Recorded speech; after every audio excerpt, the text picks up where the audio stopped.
আজকে একটা মজার চিকেনের রেসিপি নিয়ে এসেছি। এটার কালার যে দেখতে যতটা সুন্দর হয়েছে, খেতে কিন্তু তার থেকে বেশি মজা হয়েছিল। আসসালামু আলাইকুম সবাইকে। তাহলে চলুন দেখে নিই রেসিপিটা। প্রথমে আমি একটা চুলায় প্যান বসিয়ে দিয়েছি। প্যানটা গরম হলে তেল দিয়ে দিলাম।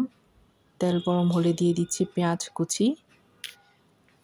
পেঁয়াজটা মিহি কুচি করে নিলাম। মিহি কুচি করে পেঁয়াজটা দিয়ে, পেঁয়াজটা যখন একটু ব্রাউন হয়ে আসে, এখানে দিয়েছি তেজপাতা, লং, এলাচি, দারচিনি 2 টুকরা করে।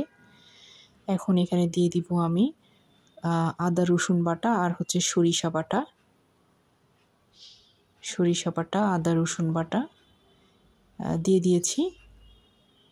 খুব ভালো করে একটু মিক্স করে নিচ্ছি। এরপরে লবণ দিয়ে দিলাম স্বাদ মতো, গরম মশলা 1 টেবিল চামচ, হলুদ 1/2 চা চামচ, কাশ্মীরি মরিচ দিয়ে দিব আমি 1/2 চা চামচ কালারের জন্য, আর স্বাদটাও বেশি আসবে। লাল মরিচ দিয়েছি উঁচা করে 1 চা চামচ। একটা টমেটো পেস্ট করে দিয়েছি। খুব ভালো করে কষাবো ওই মশলাটা। এটার কষানোর উপরে কিন্তু স্বাদটা নির্ভর করে। ঢাকনা দিয়ে আমি কষিয়ে নিচ্ছি ভালো করে। বেশ কিছু সময় কষানো হয়ে গিয়েছে। দেখুন তেলটা বেশি এসেছে। আবার একটু ঢেকে দিলাম।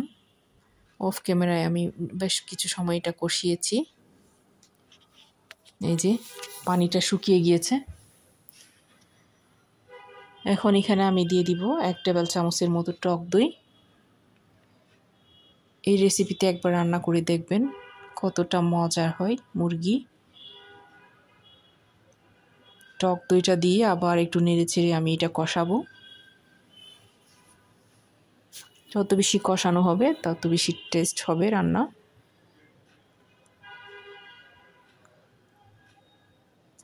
এই যে কষানো হয়ে গিয়েছে, দেখুন তেলটাও বেশি উঠেছে, পানিটা একেবারেই শুকিয়ে গিয়েছে। এখন আমি সেই ব্রয়লার মুরগিগুলো দিয়ে দিব। এগুলো আমি রেগুলার কাট করে কেটে নিয়েছি।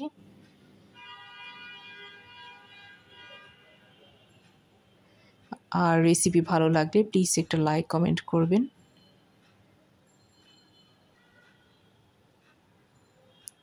এই যে খুব ভালো করে কষিয়ে এখন আমি এখানে ঢেকে দিব।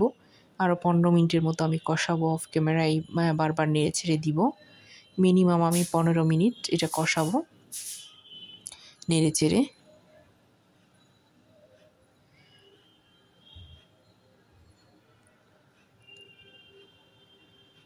দেখুন এটা যত বেশি কষানো হবে এটার টেস্ট তত বেশি বেড়ে যাবে। এই যে দেখতে কতটা ইয়ামি লুক হয়েছে দেখুন। সরিষা বাটা, টক দই, তারপর হচ্ছে এখানে আরও কাশ্মীরি মরিচ, সব কিছু মিলিয়ে অসাধারণ হয়েছে রান্নাটা।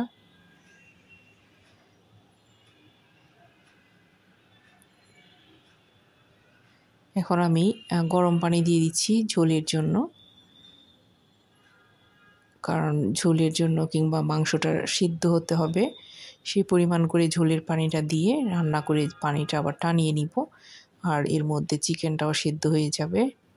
এখন আমি পানি দিয়ে ঢাকনা দিয়ে ঢেকে রান্না করে নিব, আর মাঝে মাঝে চেক করে দেখব কিংবা নেড়ে চেড়ে দিব যাতে নিচে দিয়ে লেগে না যায়। হ্যাঁ, ভালো করে নেড়ে দিয়ে এখন ঢাকনা দিয়ে দিচ্ছি।